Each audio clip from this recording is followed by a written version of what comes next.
my peoples, welcome to the very first episode of the Power Narrative Podcast with Dr. Zipio Koth. I am extremely excited to start this journey with you. And our very first guest is none other than Daniel NJOROGE Kiruingi. Daniel is a digital payments expert, a strategic business leader, and a customer experience champion. He is the CEO of SwitchLink Africa Limited. Welcome.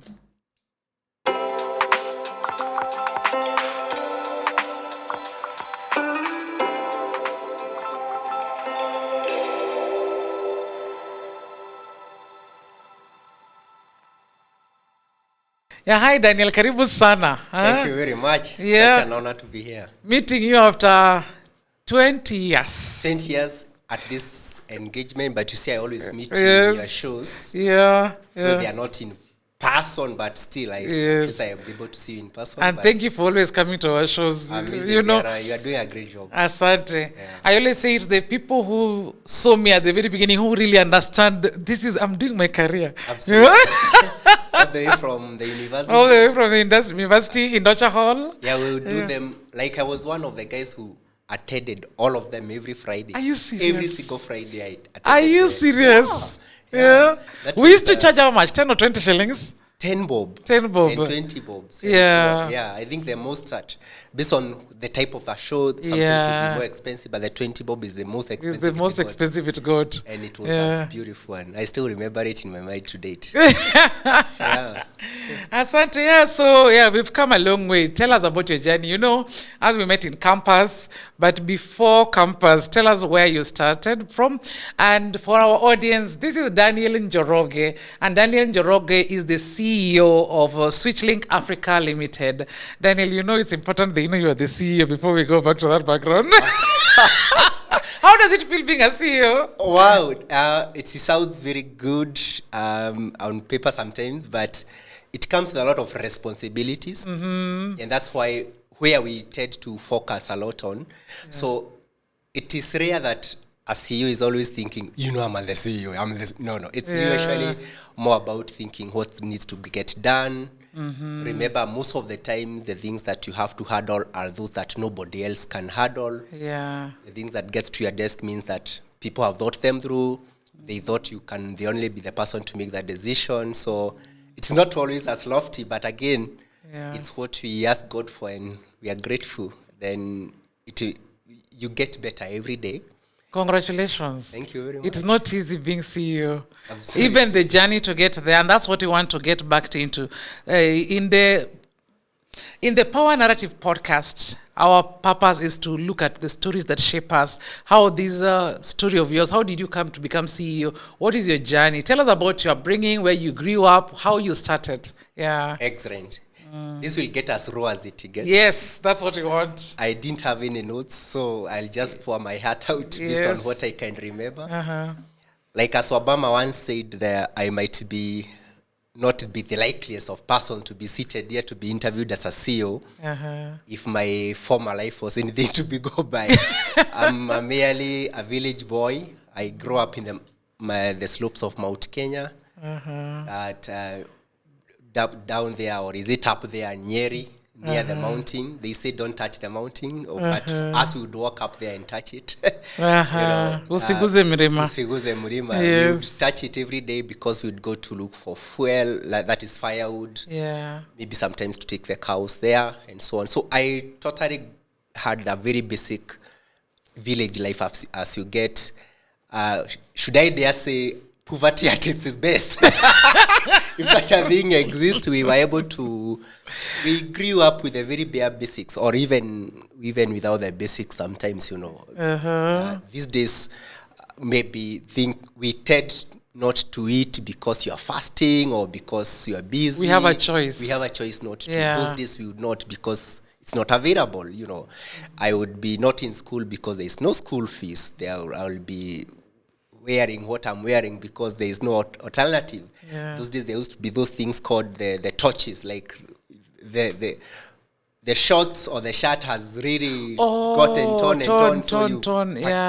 You've patched everywhere. Patch and again. Yeah. Well, to a point it became an advantage, because the more you are shot has been patched, the safer you are from the teacher's The kids. canes. But anyway, that was the very basic life in the village Yeah. level. By grace of God, I was able to go through primary school, and I passed. I still really credit it to my teachers then. Most importantly, my headmaster, his name was Mr. Kanywa. He passed on. May he always rest in peace. But why I always remember him and I highlight him in my story is because of the seed he sowed in me. He taught me a philosophy of mind your own business. And I give this quickly that one day I walked to his office and I was very afraid because I was always position 1 in school. Yeah. On the worst, I would be position 2. And I told him, I'm afraid at what will happen because in the primary level, I'm struggling. Yeah. I would always be chased from school. Then they would call me back so that I do the exam and pass and raise the... And you still pass. The score. I would always be in a bar, and thanks to God. Then he told me one thing that was very, very fundamental and changed the way I look at things. He said, you are in school, your business is to get into your studies and become number 1. Whoever who shall pay your school fees is none of your business. Mind your business. And from that moment, I went and was minding my business all through. Passed my exams. He organized the village. I keep saying I'm a village boy because literally I am. It was through Harabis that I went to high school. Went through Kagumo High School. It's a beautiful school. It's a national school. It is, yeah. Yes. It's an absolutely high achievers kind of a school. Yeah. Mention very many big names in the country, you will find that they have a root there. A strong CEOs, alumni. Of course. Yeah. CEOs. CEOs, like the CEO of Cooperative Bank is an alumni. Dr. James Mwagi is an alumni. Dr. Gikonyo of Karen Hospital is an alumni. Wow. And Daniel Kiriugi in front of you is an alumni. See where I'm going into? Yes. Again, they should have a wall of CEOs of Kagumo High School. Yeah, I think I can get a guess. There are many, many people in the positions of leadership. Yeah. Others running private businesses, others in the universities teaching that are actually alumni of Kagumo High School. It was a great school for us. Yeah. And, it's actually an upgrade from my village to Kagumo was almost like different worlds. It's the place I wore my first shoe going to. It was the place I first saw electricity, like switching on and off a bulb. The first place I saw a shower, water coming from top to. Well, maybe by many other people's standards, it may not be the best, but for us it was like the world we always aspired to. Yeah. Through Kagumo again, I passed and the village came back to my rescue again. Another Harabi took me to Maseno University, now where we met. Yeah. Then, at least now there wasn't the buffer of HELB, Higher Education Loans Board. Then, again, I was able to go through it. Finished Maseno University, studied finance, by the way. Most people think I did marketing or sales or something. I actually did finance and I passed in the same. Yeah. After that, then came to Nairobi and my first job was at Safaricom, where I was in the customer service area. I started at the very bottom again at Safaricom. We were the first to do these things called the call center. Thank you for calling Safaricom. This is Daniel speaking. How may I assist you? That basic level. But I always say that was the best. That was 2005 or 2006? 2007. And 7, yeah. Because I remember we did it for some months. Then there were problems towards the December and the 2008 early. At a point, we were actually living in a hotel because Nairobi was impassable. Yeah. But we still had to keep post-election violence. Some of the... it has not always been. I was telling guys, remember the Gen Z protests and how it shook the country. They had not seen anything, had they not seen 2007. It was chaos. And I always pray that our country can always be peaceful. Regardless of the things we go through, we're able to solve them because we have been able to see it at its worst, loss of lives and so on. Well, that went through, we were able to do the call center, those moments. It trained me a lot about even whom I am today from a career perspective, my obsession to customer experience, the ability to think around the customer and give them the products. It's purely about the training that we got through that. Yeah. Then there was a job that was advertised to do with stock controller. Then that position used to be, Safaricom would sell airtime, the scratch cards. I don't know whether they still exist, but I've not used one for very long. I think they still exist. Yeah. You would be the person in charge of taking care of that in a certain store. So you will be called a stock controller. We also now started selling phones. Again, they would be in the store. You require someone to take care of it. So basically, the stock controller was taking care of those assets that needed to be sold then. And I applied and I got it. I actually tell people about no lost experience, because how I got that job among very many people who are actually qualified was that I was asked about how am I sure I'm the right person. And I give an example of the shop I was helping run for my auntie's home where I was staying. And I told them, if it's about taking care of airtime and phones, I already take care of milk, bread. I know which kind in the morning, how much do you need to sell. Yeah. Took them through that experience. They said, oh, this guy is the right person. Yes. And I was given the job. I was posted in Nakuru. Shortly thereafter, another shop was opened by Safaricom in Naivasha. I was posted there as a cash and stock supervisor. Before too long, I was again promoted and became a branch manager in Nairobi as a retail center manager. Again, thanks to God, I think in Safaricom I got a promotion every year. Yeah. And it was a good training ground for... Who was the boss at that time? So we started with Michael Joseph, MJ. Yeah, yes. A very visionary guy. I think then after that came Bob Colimo. Yeah. And of course now after that is Peter. Yes. But I left when it was still Bob at the helm. So that became a very good foundation for career. That's where I say I learned sales, I learned customer experience, I learned how to think through products, I learned through crisis management as a branch manager or stock customer and cash and stock supervisor, managing people. Yeah.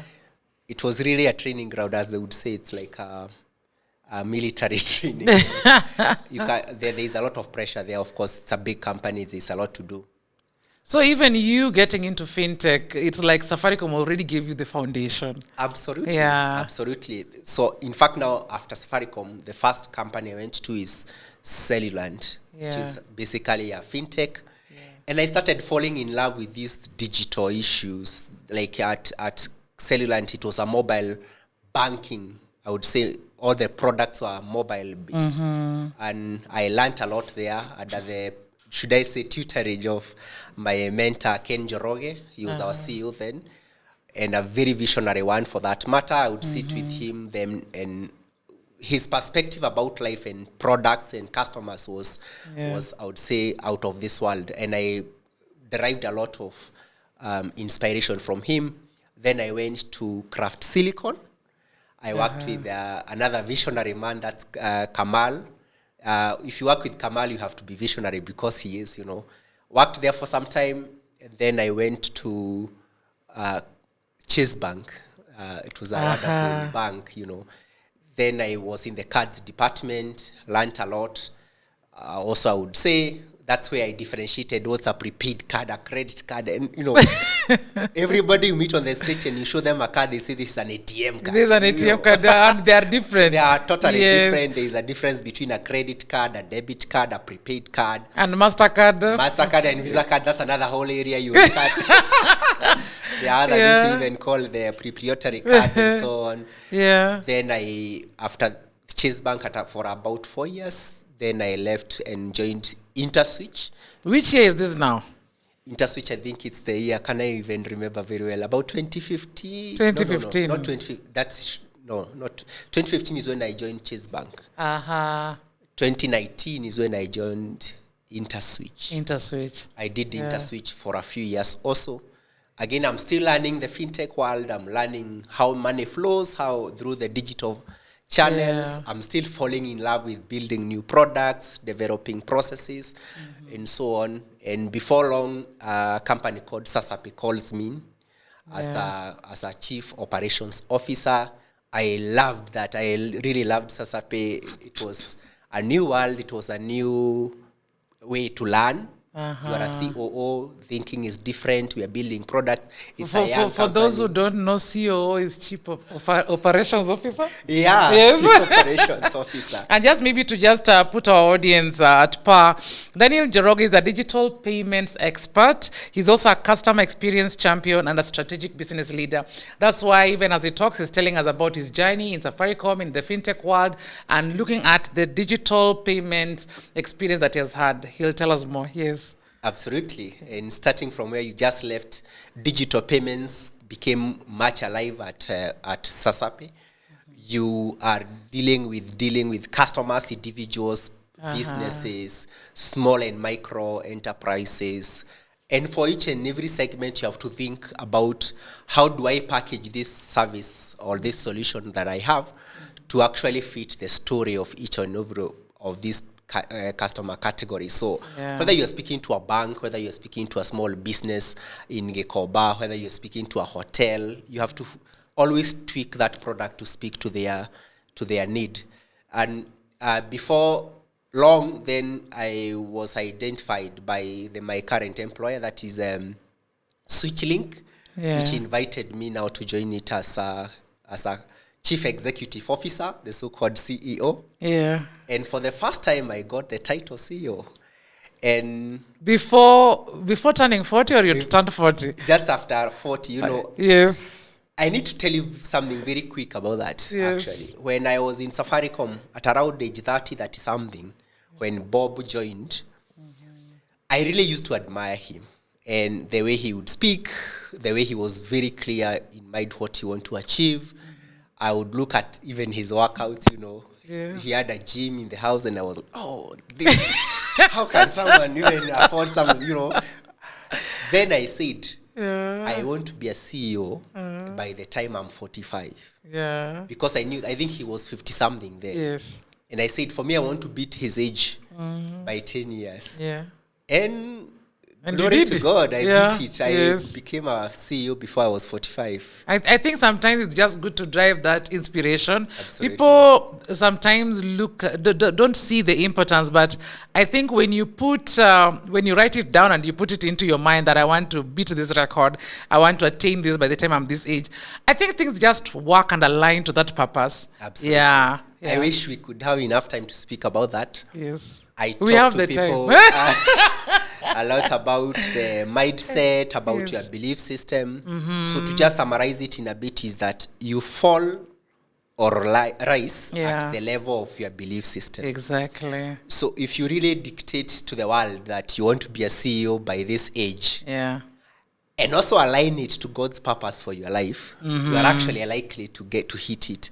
They say that if you ask of the world of something, the world, conspires to help you achieve it. I totally believe in that. It's about your mindset. Yes. And you have to work towards it. Put in the work. Leave the rest to God. Yeah.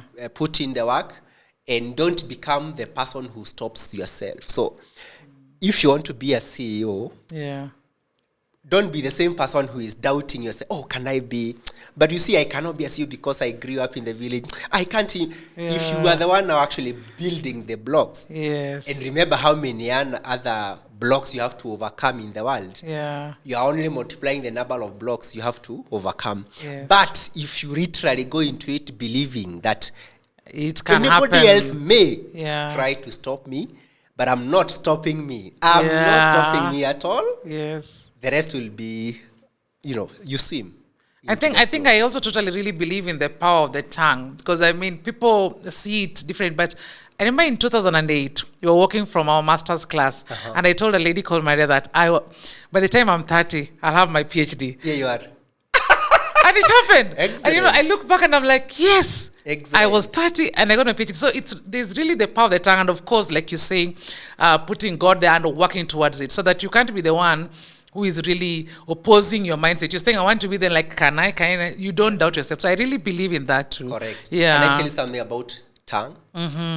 It may sound religious, spiritual, but something I really believe in. Yeah. Let's go back to the creation story. God created us in his own image. Yeah. We learn the difference between us and the other animals is that he put his spirit in us. He blew his breath into us, that it said so, then we therefore are created in the likeness of God. Yeah. Let's go back quickly to how God created the world. It was through the word. Let there be, let there be. The power of the tongue. Come to the New Testament, the Bible says, before there was word, and the word was God. If you now relate it that way, it means you, as a co-creator in the kingdom of God, you have the power with your tongue. So as a parent, for example, and that is why I insist, never utter any negative word on your kids. Children, yes. Bless them. Talk words of victory over their life, because words are powerful. But even before we go to the parenthood, don't utter a word of negativity on yourself. On yourself, yes. Bless yourself. Be the first person who prophesies positivity for your own. That's true. Let the world align. Yeah. But it cannot be you cussing speaking yourself. The wrong things on your life. Yourself, and then expect things to go well. No. It cannot be. Get out of the door in the morning. Yeah. This shall be a great day. Yes. This shall be a great day. People would think it's motivational. No. You're speaking life. It's about the mindset and the frame that you attract. There is a lot of things you attract yourself. Yeah. And let them be the positive ones. Otherwise, you still have the power to actually attract the negative ones. Yeah. But is that what you want for your life? So, regardless of your belief system, just attempt and try to actually speak the things you want for your life. There's a saying in our Kikuyu lad in the village. There are people who always keep saying, I will say it in French. You know, what it says in English is that I went the way the devil wanted. No. Why are you giving the devil power? The devil on yourself. So I really, if I may use the word preach, I really preach against negativity. Yeah.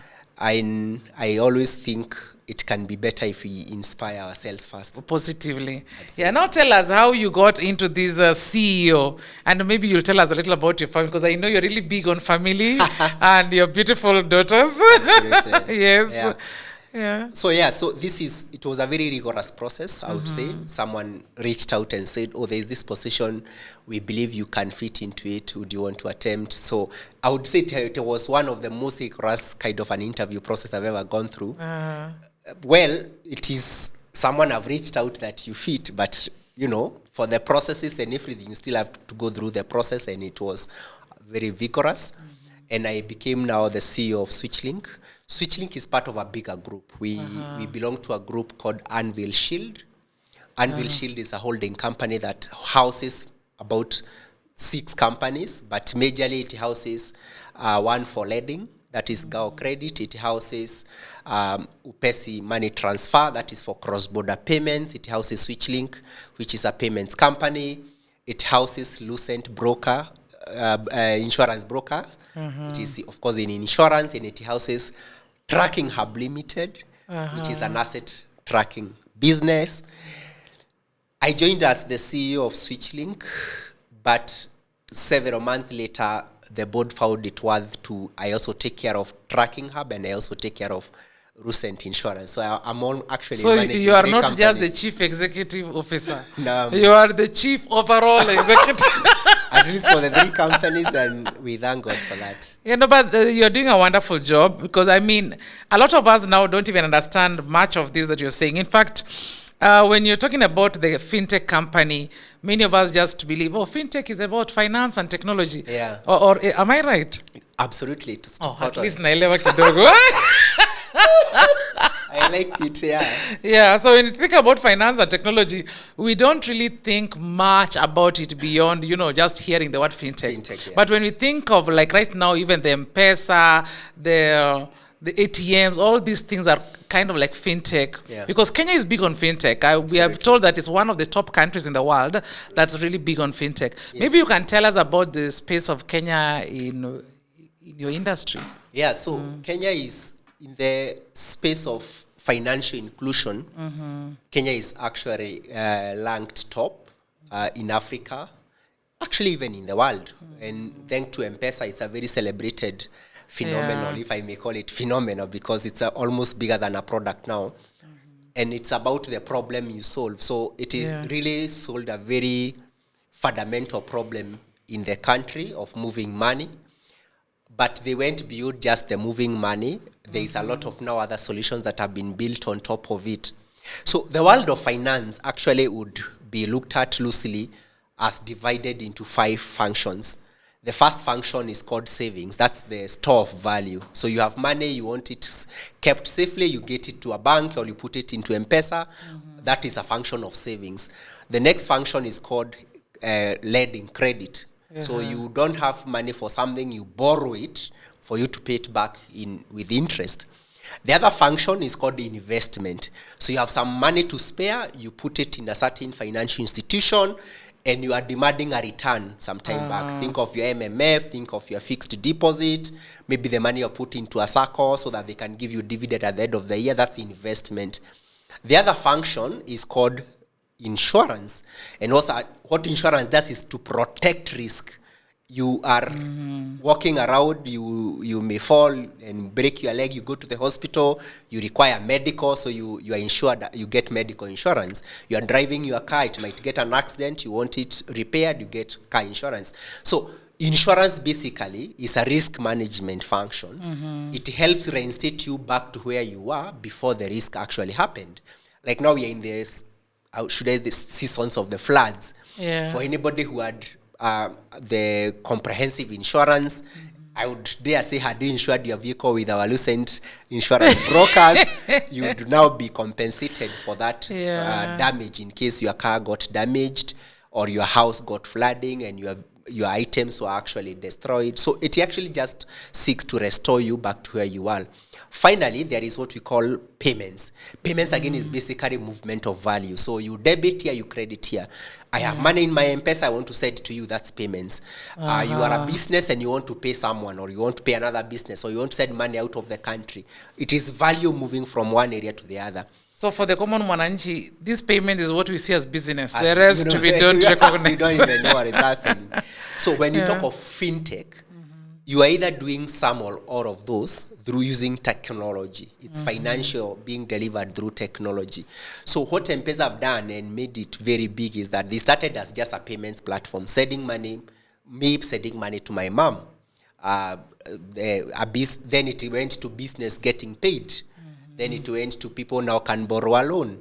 Now you can now even ask for insurance via M-Pesa. You can actually now also do investment, like Zid is now an investment product. And these products actually exist not just in M-Pesa. Of course, M-Pesa is lucky because we all know it. But things like MMF, the money market fund, which have become very popular now, is actually investment. Welcome to the Power Narrative Podcast by Dr. ZP Okoth. The Power Narrative Podcast is a show about visionaries, change makers, opinion shapers, entrepreneurs, researchers, creators, and leaders whose journey continues to shape the world. The show seeks to inspire and motivate the next generation to dream and be better. Join us in this journey, one powerful story at a time. Insurance companies are all over. So these solutions are always available, and some people will start a business to purely focus on insurance, another one to focus on a certain area, another one or you are doing all of them together. And because of that competitiveness, our market have become very innovative because we are all running for the same customer, for the same coin. So you have to convince the customer why they should take you and not anybody else. And that is usually done through innovation, through problem solving, through proving to the customer that you're adding more value than the others. That's now the space of fintech. I want to take you back to a question that I know is a lot of public interest. When it comes to insurance, because we're talking about finance and financial institutions, nowadays we find that banks have decided that they're also giving us insurance. Correct. And a lot of people, some are skeptical about it, like, are we sure that banks can handle insurance? And then there are those ones who are like, it's better to have insurance with the bank because now I'm sure in case anything happens, the bank will pay me faster and claim. What's your opinion? What's the reality? That's a very amazing question. On a very serious note, banks don't give you insurance. So what happens? Tell us, In the insurance company, there are people we call underwriters. An underwriter is an institution authorized by law and regulated accordingly by the law of the land to take a premium from you and give you a promise that in case a risk happens, they shall reinstate, like the way I had explained. That's an underwriter. If you think Britam, Mua, Canon, those are actually underwriters. But there's a difference between now the underwriting and the distribution.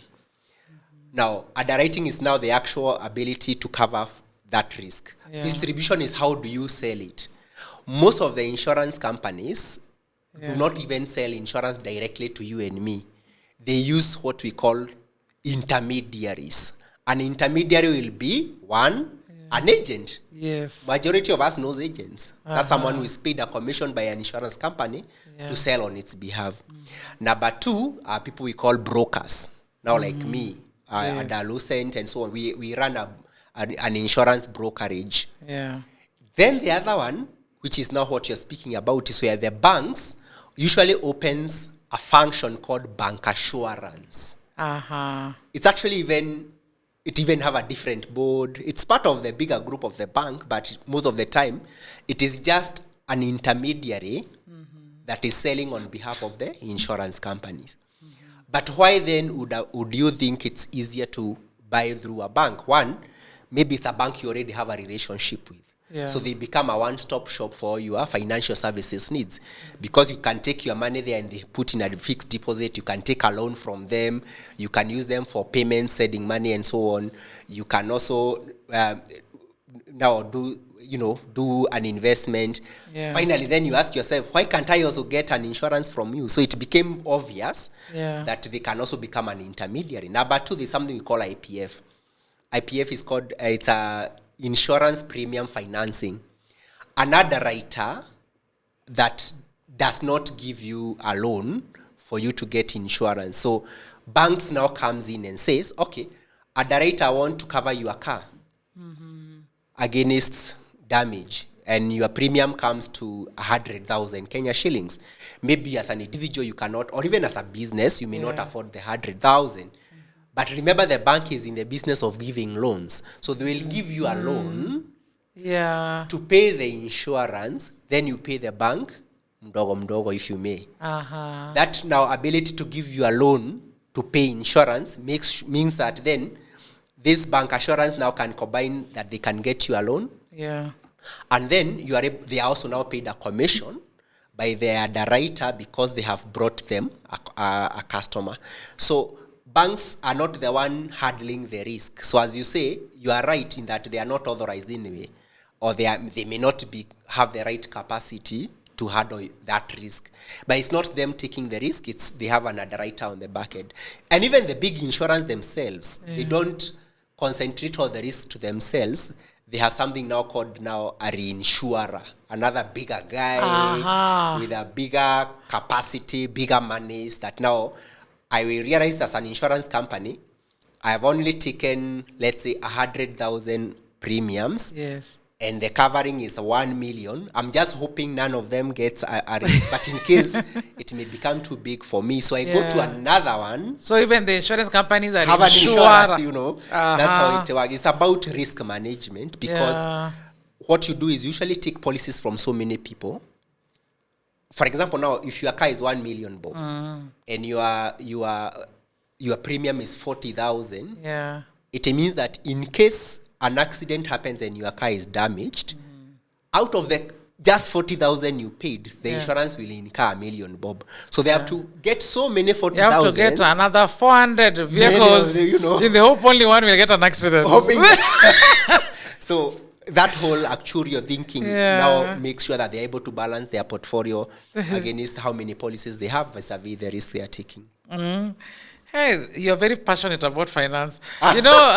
Even though many people see you as a marketer, I think the background in finance is it's really coming in very deep. There's one thing that maybe you can also help us now that you're in finance and you're talking about banks. Sure. A lot of us nowadays, we go to banks and we're told, this account, no payments, no interest, no deductions. Then we're like, okay, how are you making your money? If I can withdraw without any deductions, where are they getting the money now? Very good question. Yes. They are making money out of your money. So let's go back to the 5 functions of finance. Yeah. We say there's savings, investment, lending, blah, blah, blah. Yeah. So they're giving you a free. Many years ago, we used to pay things like ledger fees. Yeah. In fact, for you to even open a bank account, you would have to have a lot of money. I remember the old days where you have to have a minimum of 10,000 in your account, Yes. an introducer. Yeah. Until now, that area was disrupted. Mm-hmm. So them giving you a free account is a strategy. What strategy? They want to attract you because they know you will be paid a salary every month, or you're a business and people are paying money into that account. When you put money in an account, the bank does not keep it in a safe. That's what we think, that the money is in a safe. That you can go and open. You see, like the way you see in the movies, you go and open, there's a lot of money. They, of course, have some of that because as you deposit, someone else want to withdraw. Yeah. But it's just a ratio. Majority of the money you put is not kept there. Someone else is walking in. As you walk in to deposit, another is walking in to actually ask for a loan. Yeah. So the money you put is what they will use to give this person a loan. It is out of the loan that they will make their money. But also, even before you go to the loan, that's part one of it, they're making money. Number 2 is that, yes, putting money in is free, but you never ask yourself, getting it out will never be free. They will charge you a fee, maybe an ATM fee here. You go with your card and swipe, they will still earn something. Once the money is in, getting it out, there's the problem now. They will make a certain percentage out of it in terms of fees. Yes. And number 3 is that they can take the money because it's substantial and put it in investment vehicles like the treasury boards, treasury bills, and again they will be paid a percentage for that money. Remember, it is the money you give them for free. Yeah. But now they are taking it because you may not need it immediately, making money out of it either through giving out loans or investing in things like treasury. And that's now bonds. where you come in. Now that's where, because now we are being told, okay, over the counter is most expensive. Then ATM is also more expensive. Technology now. So now the Digitech here is slightly cheaper, so we need to withdraw more through M-Pesa. Please join us. You get this. You get it very clearly. No wonder you're a doctor. You know, we try. No, because I'm associated with people like you. Yeah, so maybe now just getting back to your story. Sure. Yeah, even throughout this journey of your dream of being a leader, of being a CEO, what moment do you believe was like your turning point in life during this season? Yeah. Now, the story changes. Yes. Twist. Yes. I never grew up hoping to be a CEO. Mm-hmm. If I say that, I'm lying. Yeah. I grew up wanting to be a priest. I wanted to be a Catholic priest. Through my I remember school, in Maseno when we were really like with the Philippines Zangi on Saturdays and on Sundays. In fact, I remember there is a day Father Karori didn't show up. I think he was in a certain conference. The priest he sent didn't show up. And I all the things, the mass had to go on somehow. We celebrated the word. So primary school, I want to be a priest. I was very passionate, altar boy here and there all the time. High school, the same. University, of course, the same. I was even the chairman of the Catholic Association. Then I was saying I want to get out very quickly, get a job, fix a few things here. Go back to my story about poverty. So I said, I'll go get a job very quickly, build my parents a house, maybe help my siblings if they want to finish school to finish. Make sure I start a business for my mom and dad or something, and then get out and go to the seminary. Wow. Oh, finish that and go back to the seminary. Yeah, because I was riding in the same motion of the youth where we think things will be very fast. So I thought, I will get a job, I'll be earning 200,000 shillings first month, I'll accumulate the money very quickly. So we cannot even blame the Gen Zs for thinking like that. Everyone thinks like that. That's how we thought. Yes. I remember even at the university, there's a day I was addressing people. We were doing a harabe about the church we were building then, if you remember. Yeah. And I was telling the 4th years that we were finishing, you go get a job, you know your salary will be 100,000 first. The first, make sure 10% will be ours, send it back to Maseno. We all think that way. So I finished university hoping that I'll do very quickly, fix these things, and then go to the seminary. Yeah. But now when I landed Safaricom, our first salary then was 35,000 Kenya shillings. You started well. Well, you started considering good. that time, Yeah. Daniel, because I think my starting salary was 21,000. 21? And after tax, it was 15K. Oh, So you see, you are getting double. very. Yeah. You see now, of course, by that time, Safaricom was still the best employer. You know? Yes. And that 5 was good. Yeah. And I think in about a month or two, it was increased to 45. And I was like, this is the biggest I have ever gotten. I still remember that I got a loan from Cooperative Bank. I took the money, went and built my mom a certain structure, a good house somehow. Yeah. And then it dawned on me very quickly, this journey is longer. And then I started asking God, okay, what do you want now with me? I wanted to be a priest, Yeah. And then I think he told me, you can still be a father. We call them fathers. Yeah. And I became now a father of children. Not the other father. Not the other father. So, but you're still ministering, even as we talk today. You're still really preaching a lot. Yeah, in our space we believe it's a vocation. You can serve God in whichever way. So I made that decision. Mm-hmm. To be honest, it was one of the hardest decisions I've ever had to make. Yeah. To abandon my journey to priesthood, get married. I was not very sure until it happened. Yeah. I even remember my friend Father Charles enjoying me during the wedding at St. Paul and saying, even him, he believed that day after I said I do. He even during the mass, he was still hoping I'm not going to run in the middle of it. Then I thought this is now where I need to be very dedicated about it and serve God through family, my children, my wife. And you have a wonderful wife. Thank you. Yes, I've seen you come with her even to the shows. Yeah, of course. A magnificent woman. Yeah. I can say so. Yes. You have seen her hair, Yeah, I know. And she took all the hair, then my daughters took all mine. So they all have very good hair, and I was left with none. Yeah. So when I started working, and I realized this is a long-term journey, is then when I said, but look, I therefore need to do the very best I can in this journey I've started. And which is the highest point you get to in career?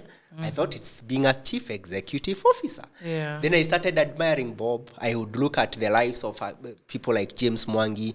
Them days, they were the top, Yeah. Like I remember in the university, we were studying equity model a lot. I looked at people like Gideon Muriuki of Cooperative. I read a lot about the global CEOs and so on. So, and I said, this is the journey I want to pursue. Why not, you know? And I kept working and putting God forward, and somehow by His grace, the journey things have worked. Yeah. Yes. And there's a lot by God willing. I still have a lot of years ahead. A lot. That I could, we are going to live to 120 years. So Hallelujah. that's what the Bible says. The Bible says so. Yeah, and I believe so. Daniel, what are your values in terms of life, things that you can say, these are the things that have instructed your discipline and life lessons? What are those values that you can say, these are the 3 values that non-negotiables for me that have helped you reach where you are? Amazing. Shall we start with what's my purpose? Yes. I think I figured it out, that my purpose, and this is how I put it and I quote, to inspire people to be their best. Inspiring people to be their best. Now, I usually coin it a little bit to say inspiring excellence so that people can be their best. Inspiring excellence so that people can be their best. So therefore, they realize it does not matter who you are dealing with. If it's this show, it is my aspiration that we do it to the very best. Yes. I will give it my best. Yes. I'll put aside my time and whatever and come and you've really done us. And I would want to be present. You are our very first guest. Oh, let that be on record. Therefore, I declare this shall be an excellent show because I want to inspire excellence in it. So it's inspiring inspiring excellence in Zippy so that she can be her best. It is inspiring business 1, 2, 3 so that it can be its best. Because then I'm called to life to inspire people to excellence, and that is about knowing that everybody was created for a purpose. God was not bored certain afternoon and said, let me drop a Zippy here. How does no? The Bible says, before I created you in your mother's home, I chose you. It was very deliberate for everybody you see in the world. that they are here. So it means that they have a purpose. And how I would wish to just light that fire in everybody, to tell them that there is something you are brought here for. Please get it done. Be the best. Give it your best. Don't lose hope. You can do it. It doesn't matter. Be the best version of you. Be the best version of you can, you know. And I am a very good exhibit, if I may use myself an exhibit, of your past does not need to determine your future. As I had started by saying, I could not be, if it was about being CEOs, if you compared it to where I came from, I wouldn't be one. I would just be in the village, you know. That story, you know how it goes. But here I am. So then I realized the best way to inspire people into excellence is yourself being excellent in what you do. So that you serve as an example. Be an example. So today if I tell you can run 2 kilometers, I will tell you can run 2 kilometers because I have run 200. Please tell us about that. How many kilometers are you running right now? The last time I think I saw 20 or is it 30? You reached 40. I've done 5Ks, I've done 20Ks, I've done half marathons, full marathons. There are things we call ultras. My best in a day have been 107 kilometers. What time did you start? I started at around, was it 2 a.m., 3 a.m. there? And then what time did you finish? I think after 18 hours. So it was at around, the following day at around, I think, 1-ish. I can't remember exactly. But at least I have written record on Strava. I can go check what time. What? So I've done 107 in a day, you know, in pursuit for excellence. But I always see you there when you post the Stravas and I'm like, okay. He has now done 30, he's done 40. Then I think there's a time I think I saw 60s. I was like, hey. Okay. They keep increasing. But now I experiment a lot with my body. I will go to the gym. I will do the runs. I will do. I've now. So have you already created a gym at your place? I have like Bob Colemo? That may your words come true. I want a bigger one. Not a bigger one. At least I have a small campus. You have the thing is this. What matters is you have a gym, whether small or big. You have a gym in the house already. In the house, you know. We thank God for that too. So, 3 things shape a man, a woman. One, you must be clear about what is your physical status. You may never be excellent if you're not taking care of yourself at the physical level. Number 2, it's at the mind level. What are you reading? What are you listening to? Look at you. You'd never left it at where we left some of us. So by there I'm joining the doctorate class. You better. Because I'm inspired by Doc. You better. I just finished my master's last year. Then there is so it is both physical mind, and finally spiritual. I deliberately say spiritual. I don't really mind whether you go to church or not, but how I would wish you do. But the thing is, how is your relationship with your Creator? Or maybe the question is, how is your belief system? If you're able to balance these 3 things, work on you, be excellent, the rest of the people around you will have now to derive something out of you. Fill first the cup that is you. Like, you cannot give what you don't have. So I have no business telling people you should take care of your health if I'm not taking care of mine. I have no business of telling people you can do it, you believe it. Then I'm there saying, I wouldn't doubt myself. I would be the first person who stops myself from getting it done. The mind, I will tell you can read a book a month or 2 books. Like, for example, I will say, you can read a book every 3 months because I read a book or 2 every month. So that you are serving as an example already. So I will never really be able to preach something I don't do. And that's now have forced me, all the experiments I do around all these things, the people I listen to in podcasts, the shows I'll watch and so on, they will all be feeling to that same type of inspiring excellence. In fact, when you talk about the issue of filling your mind, you know, sometimes people are on TikTok and all. Even me, I'm on TikTok. But there are things I just hear around TikTok. But when I go to that TikTok, I don't see them. Because I'm like, my algorithm does not bring them. So Exactly. I also feel, even with social media, you can choose what comes to your timeline. Because if something that comes to your timeline and you don't like it, you can always see, I want to see less of this. Absolutely. So we can always choose what to fill our minds on, from reading, even the social media, even the spaces that we visit. Correct. Yeah, thank Social you. media Yeah. question is a big one, actually. Let me summarize it this way. Yeah. Think of yourself with a very sharp knife on Yeah. your hand. It's just a tool. Yes. It is you to choose what to do with it. Yeah. Some people choose to use it as a weapon to harm. Yeah. And you can harm others and harm yourself. You can harm yourself, you can harm Yeah. others. Yes. That's a very good perspective. You can use the knife to harm yourself or harm others. Yeah.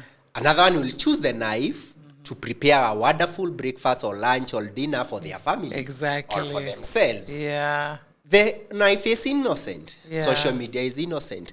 Algorithms will throw you away the things you love. So if you want things that will make you better, they will come. Yeah. If you want things that are going to destroy your life, they will come. It's a very basic tool, but a very powerful tool. If you use it for good, you can literally thrive on social media. I actually believe that this is the best time in life we are living. Yeah. Where the world's walls have been broken. You can interact with someone in whichever part of the world through social media. You can share the things you do You and your love, CV, and someone might be able to able to identify see your it. capability. As employers, sorry Yeah. to say, we are also checking this background check. Some Yeah. employers are even checking what do you do on your social media. Yes. You may choose what to do with it. Yeah. The other day I was reading something about even applying a visa for going to the US. They check your social media. So it all depends with you Yeah. and how you want to use it. But I would say I wish you the best. Thank you on wishing us the best. We have it's like a card game, but you'll choose the card. So we have got money, God, love,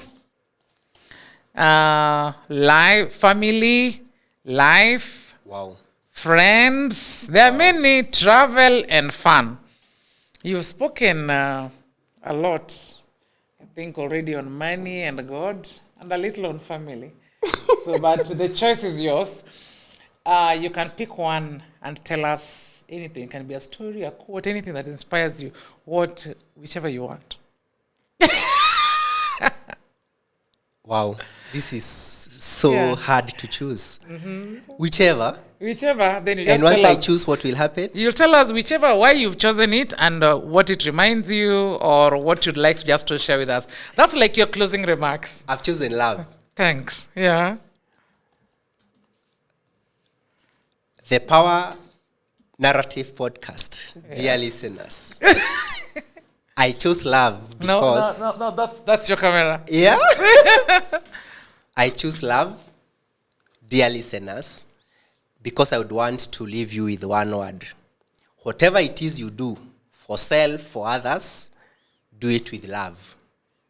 Is it your family? Please love your family. Like, passionately do so.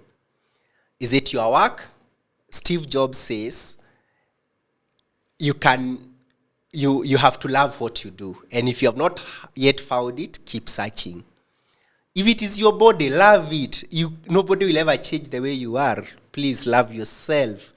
Love your friends. Like, allocate some time out of your busy schedules to be with the people you love. And your friends are such a huge pillar. Love your country. Don't be the first person to throw a plastic on the road and then complain about the floods. I don't want to go there, but love whatever it is that comes your way. Anyway, in summary, whatever you do, if you do it with love, it will always come back to you. I always say, if I may give an example of my life as a father, I definitely, from the bottom of my heart, love my daughters. Yeah, I can see it. I mean, never be the perfect man they want for a dad. No, you are But the perfect dad for them. One thing they can be sure is that Yeah. I will do my very best to be their dad. Yeah. I would want one day, many years later, 100 years or whatever, when I rest, on the epitaph they will say, here lies a man who really loved us. Wow. So whatever else I do, I'll do it for love. And, love is very critical in my mind because God loves us. Then we should love the world as the God loves us.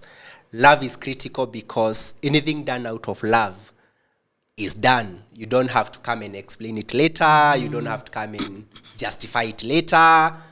You did it out of love. Regardless of how it went, you did your best. And that's the only thing that the word God asks of us. Do the very best. You cannot go beyond your best. Yeah. And how to define whether you did it under your best is how much did you love it. Love is so kind to the heart. It's passionate. It just makes the world a better place to live. So that stranger you meet on the road, that staff you are going to deal with, that customer you have to deal with, that parent, that child, that your spouse, just do it with love. And never confuse love for slavery. Never confuse love for other bad things. Some people do a lot of things saying it's love, but they are doing it for ulterior motives. Yeah. But seek God and He will show you what's true love. Thank you. Maybe you'll just show it to the camera. Yeah. I chose love. Yeah, thank you very much. Guys, this is Daniel NJOROGE Kiriongi. Kiriongi. If you are Kikuyu, you'd say Kiriongi. Kiriongi. Thank you very much, Daniel. It's been a pleasure hosting you and sharing your experiences and your journey. And to our listeners and our audience, this is the Power Narrative Podcast with Dr. Zipio Koth. You can follow us on all our social media channels on YouTube. You can watch this show and many other shows. You can watch us and follow us on Facebook, Instagram, and all the social media platforms on the Power Narrative Podcast. Karibuni. And if you would like to come to our show, please reach out to us on our pages and we will definitely reach out to you or to the guests that you'd like us to invite. Thank you.